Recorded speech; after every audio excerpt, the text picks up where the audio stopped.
Hey, welcome to another edition of The Time Blueprint. I'm Walter Storholt alongside Frank Oliver. And on today's episode, we're going to be talking about, a topic that's not so much fun. It's not as sexy as some topics that we can discuss here, Frank. You know, you're probably dreaming about retirement, the leisurely days you're going to spend on the beach or doing whatever brings you happiness. But sometimes we got to carve out a little time to talk about the things that maybe aren't so glamorous. Right. And today, that's insurance. And in particular, we're going to talk about two important types of insurance for retirees and pre-retirees to be familiar with: long-term care and also life insurance. Right. What do you need to know about each of those? We're going to dive into it on today's episode, so let's get to it. Let's do it. Welcome to the Time Blueprint with Frank Oliver of Oliver Asset Management. Here we break down taxes, income, money, and estate planning, giving you the tools to make informed financial decisions and aim for better retirement outcomes. Your host is financial advisor Frank Oliver, the president and founder of Oliver Asset Management. He's the author of Your Time Is Now, sharing the essentials you need to know to craft a comprehensive and customized retirement plan. Dive in with us as we offer clear strategies and straightforward advice, all designed to empower you in your financial journey. Welcome to the Time Blueprint. Frank, welcome back to another episode. How are you, Walter? Pretty good. Good to see you. Travels were good. Yes. So right? I went to Vietnam for 2 weeks, and it was the longest trip I've ever taken. Never done a 2-weeker. Well, not since college. That is a long vacation. Did a 1-monther. Right. But yeah, it was long. It was interesting. It was hot. Hot. Me I and can the imagine. heat don't get along. So good thing they have ice cream over there. They did. For 10 cents, you could get an ice cream cone. That's unbelievable. I mean, it was just soft serve. Overdose on ice cream. It hit the spot. Right. I bet. Yeah. So, no, it was a very interesting trip. Let's just say I'm very thankful for the freedoms that we have in America here. So it was a really nice eye opener, and I don't know. It was one of those life-changing trips. You can't go on a trip like that and not have it change your perspective a little bit. Totally. I get it. We just got back from Key West, and my buddy out there, we're on his boat, and we're cruising around the ocean. And a lot of people prefer to go out of the country, like Mexico or some of these other areas, to go in the ocean.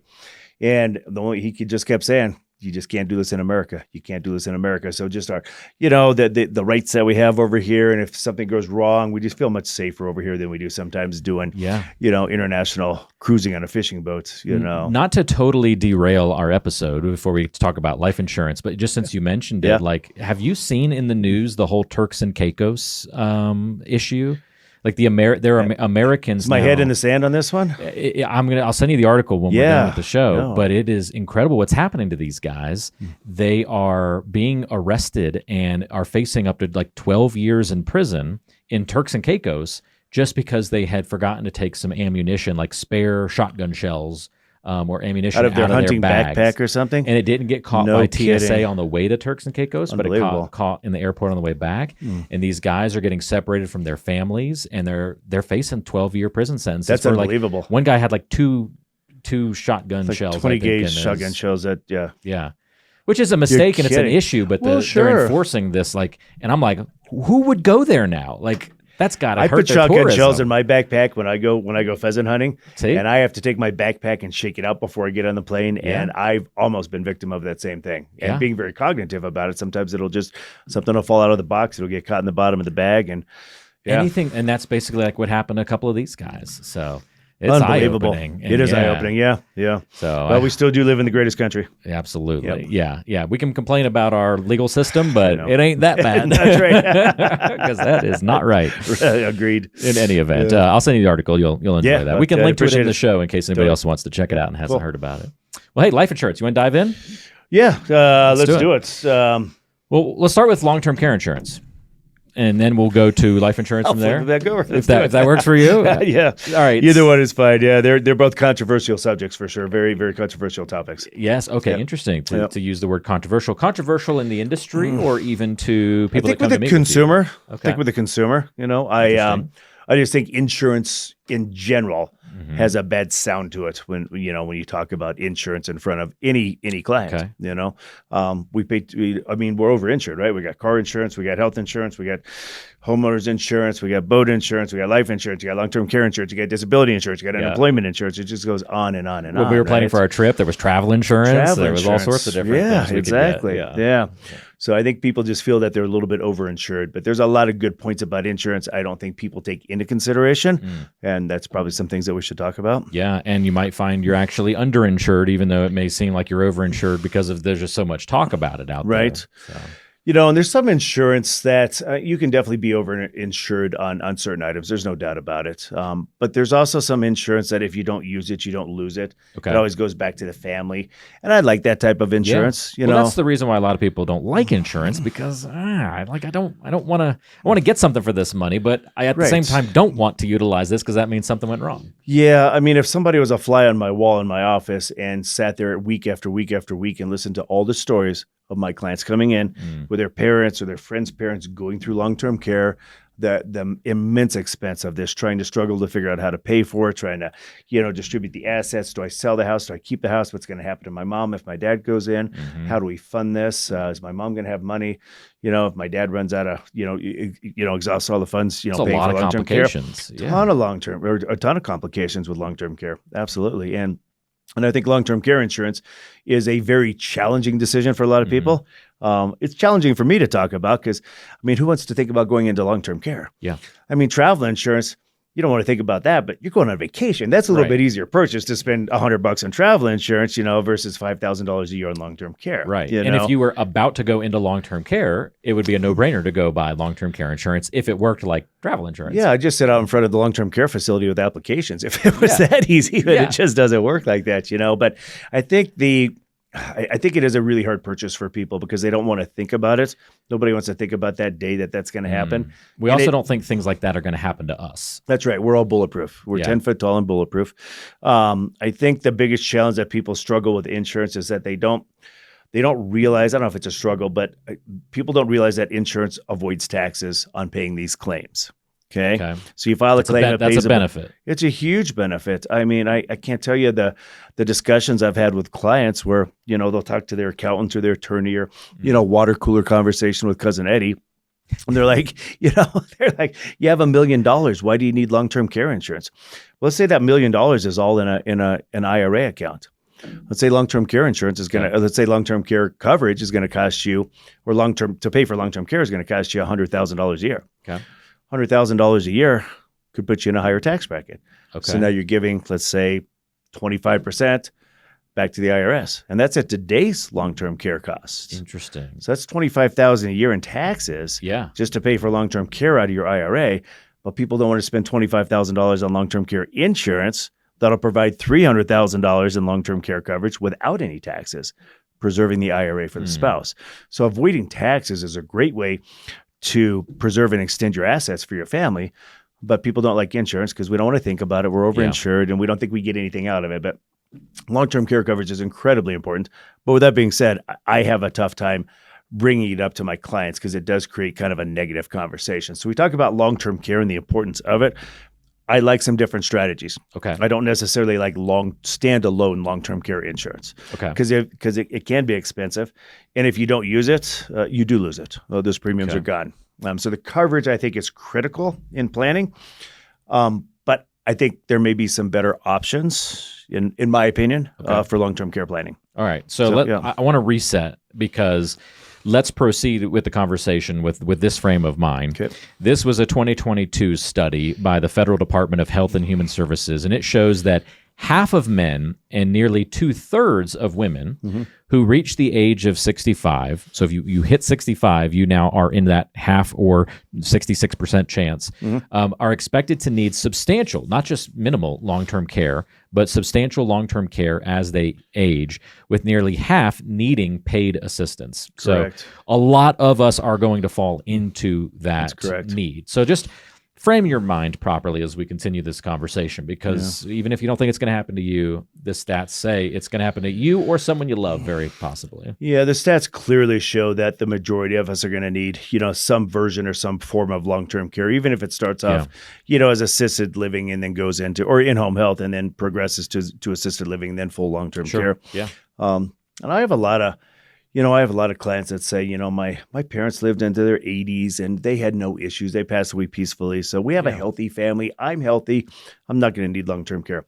I think that means that you probably run a bigger risk of needing long-term care, because if you smoke 2 packs of cigarettes a day and weigh 400 pounds, you're not going to need long-term care. You're going to die of a heart attack. You're gone like that, right? Yeah. If you're healthy and you take very good care of yourself, there's a good chance that something's going to happen. The thing that took your parents at 80, we're going to save you from nowadays, right? But it's going to mean that you're going to be 100 years old, exactly. And you're going to have problems. Exactly. Yeah, it's a big issue. It's a big concern. Okay, so let's get to those alternatives that you talked about. So if somebody's like, that long-term care insurance itself, too expensive. I don't like that I lose it if I don't use it. Sure. All of those negatives that you brought up about it, even though it works really well if you do need it. Sure. What kinds of other options do we have? Is there a middle ground that people often shape into? Yeah, they have some hybrid life insurance policies. They've been around for 5 or 10 years, but the majority of the consumers are not educated to realize that they're actually available for them to take advantage of. So I like these strategies much better because the life insurance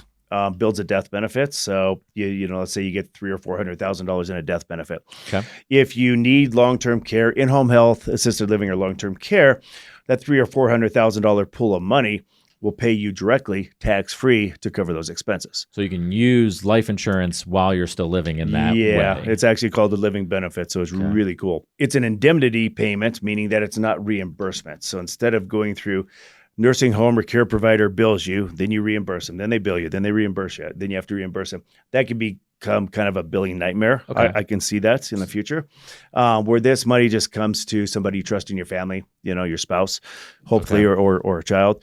It's just cash in your bank account. You can spend it on whatever you want. You know, so if your spouse is going to take care of you and you qualify for benefits, you can pay your spouse to take care of you. You know, that way the money comes out and takes care of the family. I like this plan much better because if you don't need long-term care, you dodge that bullet, then the money that you spent on that long-term care, it's actually in a life insurance chassis. Okay. So those funds still go to the family. So instead of paying for long-term care premiums, paying long-term care premiums into a standalone long-term care policy, if it goes into a life insurance design, if you don't need long-term care, then all of those premiums and that big benefit that you built up, that all goes to the family. That is also tax-free. Okay. So long-term care benefits are tax-free. Death benefits are tax-free.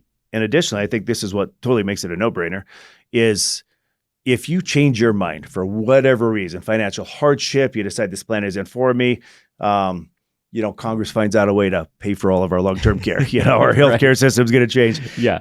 Then in that case, it builds cash value. Just cash the policy and get your money back. Okay. So it's just like a savings account that grows with the markets without any risk. Okay. So we can self-insure against long-term care needs. We can buy traditional coverage, or we can look at some of these alternative options. Yeah. Where do most people land in that three? I really find that most of my clients do appreciate the hybrid, the life insurance, because if they don't need the long-term care, the family gets some money anyway. Yeah. Most folks are going to have some form of discretionary funds or income or assets left behind.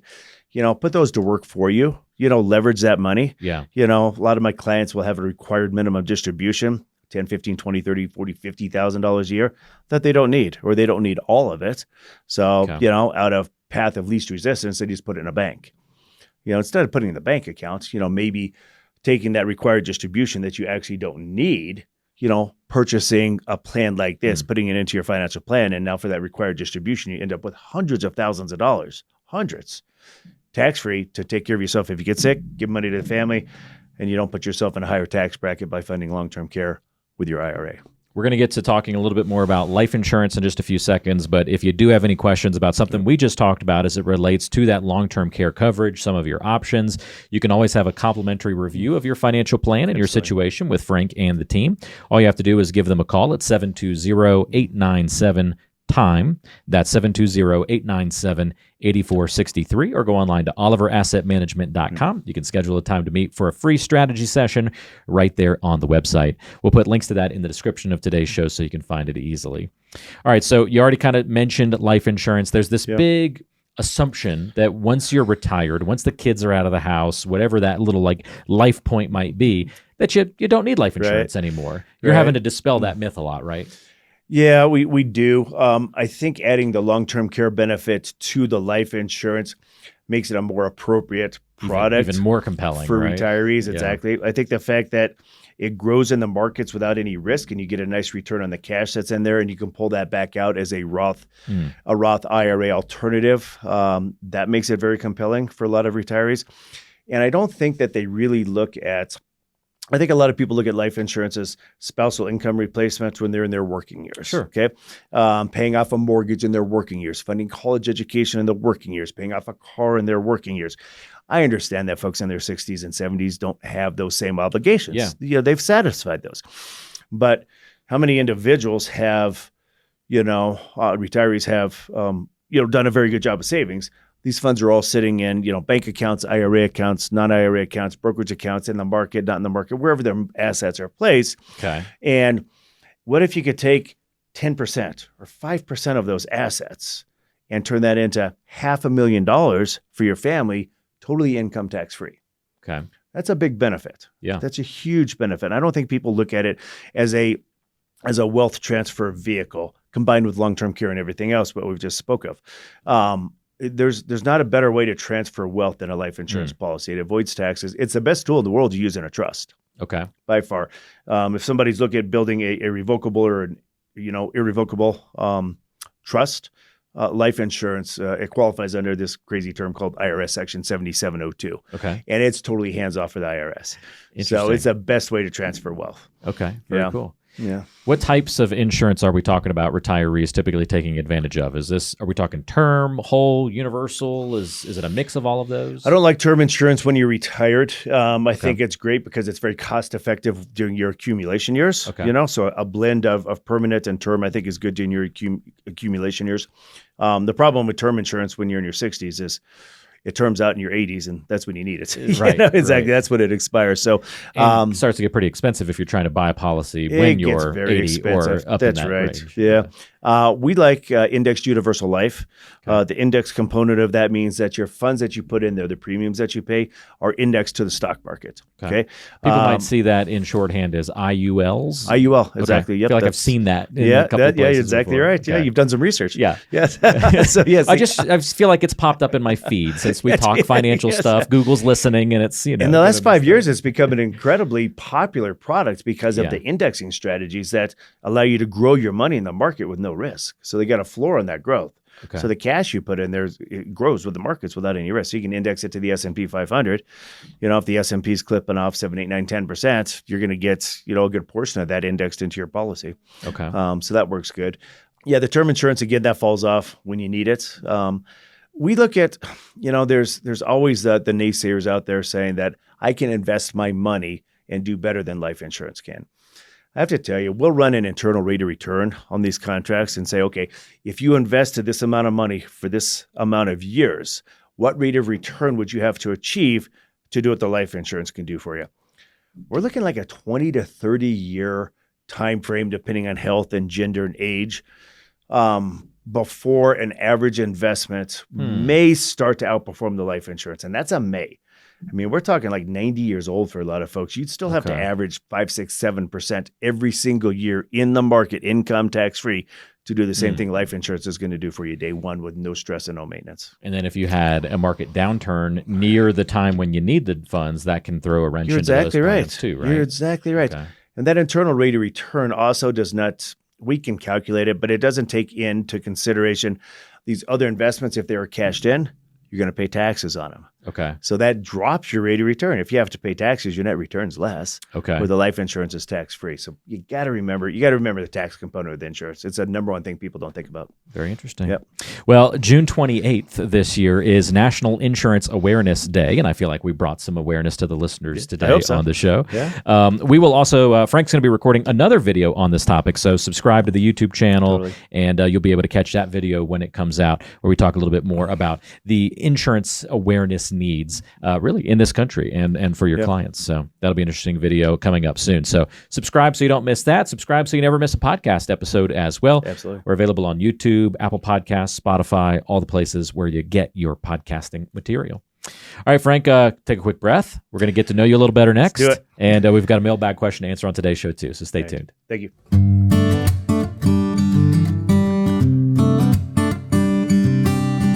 Well, it's time to get to know Frank Oliver a little bit better. And Frank, my question for you on today's episode, who had the biggest impact on your career choice? That's a very timely question. Okay.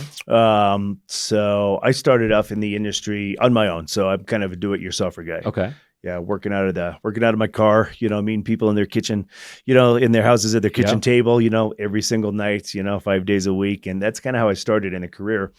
And that's a grind. That's a tough way to get started. It's not an easy industry. It teaches you a lot, though, right? It does teach you a lot. Yeah, it was a good character builder for sure. I didn't have the name and lights above my building that somebody was funding for me. So it was definitely a good experience for me. I think it made me a much better planner and a much better business person for sure. Yeah. But, about 5-6 years into my career, I realized that, as smart as I thought I was, I could probably use some help. So I hired a mentor that I've known for years, and he was doing very good in the industry. So his name was Terry. The reason I said it was timely is we're still friends. Oh, nice. 20 years later, 15 years later. And he just stayed at our house this weekend because got some people graduating. His kids were graduating from CSU and from college. Very cool. Yeah. Nice. So he stayed over and we reminisced about the old times, and that was good. And Terry was very, very strict on me. He was very hard on me. And I think it changed my career for the better. You needed it, right? Yeah, absolutely. And then he talked me into hiring a business coach. And I think that's probably the most important thing anybody could or should do. Interesting. Is to hire a business coach. They're very expensive, but it really just doesn't matter. It made me a better person. Someone who tells it to you like it is. Is that the goal a little bit? Communication skills, running a business, just everything from A to Z. Even from the colors we used on our walls and stuff like that. So, yeah, it was an eye opener for me and probably the best experience of my life using Terry and then the business coach combined with me being stubborn and just grinding through for 20 years. So shout out to show producer Tyler for the red walls behind it. Yes, it's actually T-dubs we call them. Yes. Did a great job setting These are up not the red, they're podcast burgundy. room. Burgundy, sorry. Yeah, because burgundy walls. and purple are the color of wealth, and we're wealth managers, right? There you go. Right. And royalty. So I love it. You're saying there's like a thought process behind all this? Gray Amazing. is concrete, strength and stability, right? And burgundy and purple are we wealth, got right? gray. We've got it all That's going on exactly here. what it was. It was painstaking, but we got her done. Very cool. Yeah. Well, thanks for sharing that with us. That's you bet. pretty cool. Awesome. Well, that's getting to know Frank a little bit better. Now we'll get to know you. We've got a mailbag question to answer. So today's mailbag question comes to us from Whitney. And Whitney says, I'm recently divorced and have just received money in a QDRO, QDRO for short, or the alphabet version of that, I guess. Although quadro is kind of easier and shorter to say. Qualified domestic relation order, to be specific. Thank you. Yes, I was going to ask what in the world that actually even meant. So, yes, we're going to learn something on this one. All right. So, just received a quadro as part of the settlement. What are my options for what I can do with this money? So, what's a quadro? And then, what's the answer to Whitney's question? Quadro is a qualified domestic relation order.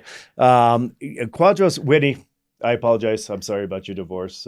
Let's start off with that, right? Yes, yeah. So a quadro is a way that you can transfer assets from a divorced spouse to another one and avoid taxes on doing that. So anytime money comes out of a 401k or an IRA, being a tax-deferred vehicle, those funds are taxable unless you have a quadro that is established by your divorce attorney. I see. Okay. So here's where people really get into, they make mistakes with this.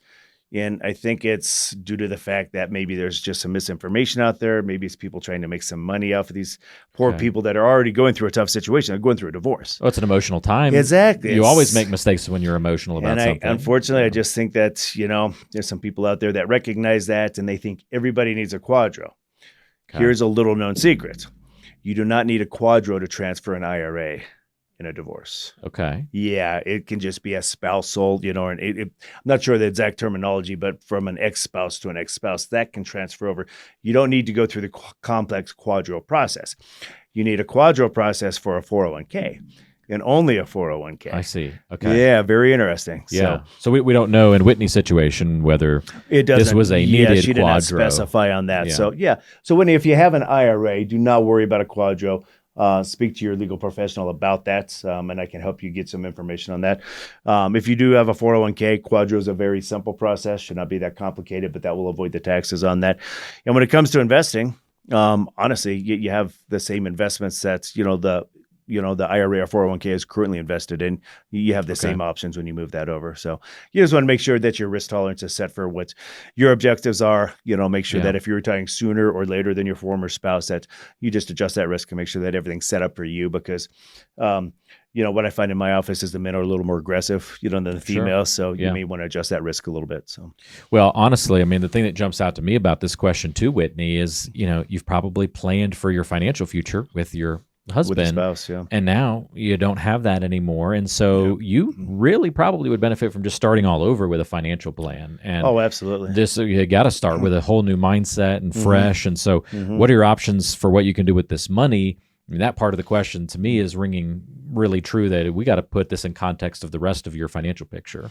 Yeah, it's probably good to get a fresh start on this and a fresh look. I would agree that brings up a good point. Just to, because when you're commingling the family expenses and assets, and now you're out on your own, your lifestyle, your objectives, everything may change. So it's probably good just to get your head around that and just take a step back and get a fresh start. Your age is going to impact that dramatically, how close to retirement you are, all those kinds of things. Right. So, anybody going through that major life change, like a divorce or a spouse passes away, maybe unexpectedly, all those kinds of things, really, if you don't already have an advisor and a plan in place, should be good little triggers to go out and get one and get that help. Yeah. So. Another timely question. We've actually had 3 of these cases come in our office in the last 30 days. Yeah. I hate that these kinds of things are more frequent, but it is the way of the world right now. But we're here to help. So, yeah. Well, if you're going through something like that and need some assistance, meet with Frank Oliver and the great team at Oliver Asset Management. A couple of ways you can get in touch. You can schedule a free strategy session online by going to oliverassetmanagement.com. You'll find a place right there where you can book that session. You can also call 720-897-TIME if you have any questions as well. 720-897-8463. Frank, good episode today. Thanks for all your help. And thank you, Walter. We'll chat again in a few weeks. Yeah, good talking to you. All right, we'll see everybody next time right back here on the Time Blueprint. Thank you very much. Advisory services offered through Creative One Wealth, LLC, a registered investment advisor. Creative One Wealth, LLC, and Oliver Asset Management are unaffiliated entities. Licensed insurance professional. Respond and learn how financial products, including life insurance and annuities, can be used in various planning strategies for retirement. The information contained herein is based on our understanding of current tax law. The tax and legislative information may be subject to change and different interpretations. We recommend that you seek professional tax advice for applicability to your personal situation.